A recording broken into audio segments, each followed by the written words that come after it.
Okay, class 10th boys and girls, this is in continuity, okay? A video before I was discussing about the participation of the peasants. Now I would like to discuss about the participation of the industrialist. Who are industrialists? Industrialist का मतलब होता है those who own factories or you can say those who own handlooms या जो भी Indian industries है. Question ये आता है बेटा कि मैम हमारे ऊपर तो ब्रिटिशर्स का राज्य था. From where do we get these industries? Now I will start from again the impact of non cooperation movement और the impact of First World War. Got it? जब फर्स्ट वर्ल्ड वॉर चल रहा था उस समय ब्रिटिश इंडस्ट्रीज जो थी वो बिजी हो गई थी अपनी वॉर नीड्स को पूरा करने के लिए. ये लाइन समझ में आ गई आप लोगों को? During the first World war what happened? ऐसे में इंडियन डिमांड्स को पूरा करने के लिए कुछ इंडियन मर्चेंट्स और ट्रेडर्स ने इंडस्ट्रीज सेटअप की थी and they earned huge profits. Got it? ये ह्यूज प्रॉफिट्स का सिलसिला जो है वो आफ्टर या ड्यूरिंग, आप दोनों कर सकते हैं, after and during non cooperation movement भी चलता रहा. Clear?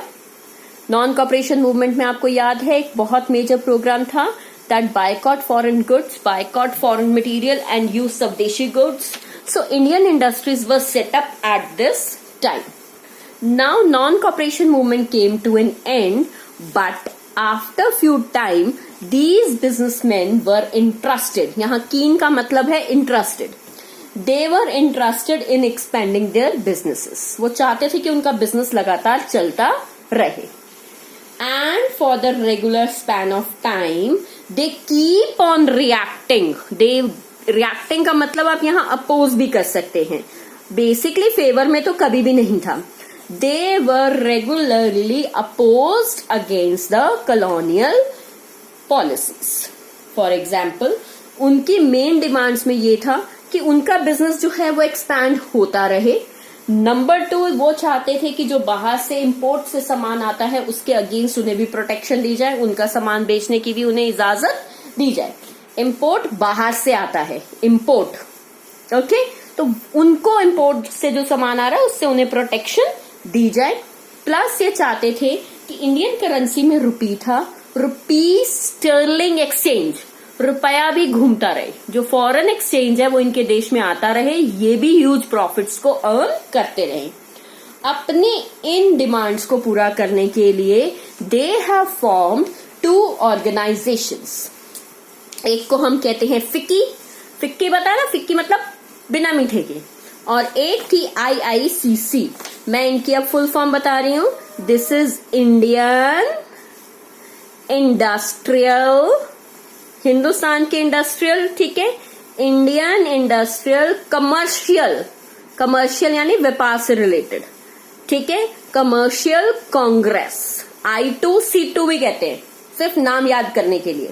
It was formed in 1920 just during the non cooperation movement. The second organization was FICCI. Federation, आपको इसका फुल फॉर्म नाम मिल जाएगा बुक्स में बेटा.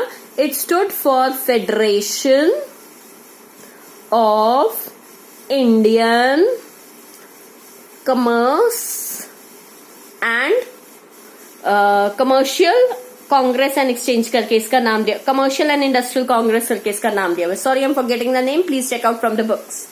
ठीक है, ये दोनों ऑर्गेनाइजेशंस जो हैं वो बेसिकली सपोर्ट की थी प्रोमिनेंट इंडियंस ने, जिसमें से नाम जो है हम याद रखते हैं पुरुषोत्तम दास, ठाकुर दास का या GD बिरला का. Under the supervision of the great industrialist and huge industrialist at that time they decided to participate in the CDM. But एक बहुत बड़ा मैंने बट रखा हुआ है बेटे, ये लोग जो थे ये अमीर लोग थे. दे वर द रिच क्लासेस. और रिच क्लासेस जो हैं दे ऑलवेज डिमांड कि उनकी बातों को सुना जाए और उनके बारे में बात की जाए, ठीक है. बट कांग्रेस में ये उनकी उतनी नहीं चलती थी. इसके बावजूद गांधी जी उनसे बिना सलाह किए राउंड टेबल कॉन्फ्रेंस अटेंड करने चले जाते हैं. इंडिया का बैड लक था कि राउंड टेबल कॉन्फ्रेंस जो है वो फेलियर भी हो जाती है। जब राउंड टेबल कॉन्फ्रेंस फेलियर हो जाती है तो इनका जो जोश था वो सिविल डिसोबीडियंस मूवमेंट के लिए भी खत्म हो जाता है। इन्हें ऐसा लगता है कि ये सिर्फ कांग्रेस को फंड्स देने के लिए हैं, कांग्रेस के लीडर्स इनको निग्लेक्ट कर रहे हैं, जो बात इन्हें बर्दाश्त नहीं होती। नंबर 2, ये एप्रीहेंसिव भी हो जाते हैं, डर भी जाते हैं against the rise of militant activities eight that time in India. ये वो वक्त था जब रेवोल्यूशनरी मूवमेंट्स हिंदुस्तान में चल रही थी। प्रोटेस्ट और डेमोन्स्ट्रेशंस में कहीं कहीं पर वायलेंट मीन्स का इस्तेमाल हो रहा था, और कभी भी इस तरीके के अमीर लोग या एलीट लोग जो अपने आप को बुलाते हैं वो इन मिलिटेंट एक्टिविटीज में इन्वॉल्व होना नहीं चाहते हैं। Number 3, they were also worried, they were basically depressed, you can say a better word, because जो उनकी बिजनेस डिस्ट्रप्शन था, डिस्ट्रप्शन का मतलब है रुकावट था, वो बहुत ज्यादा लंबा कॉन्टिन्यूड हो गया था।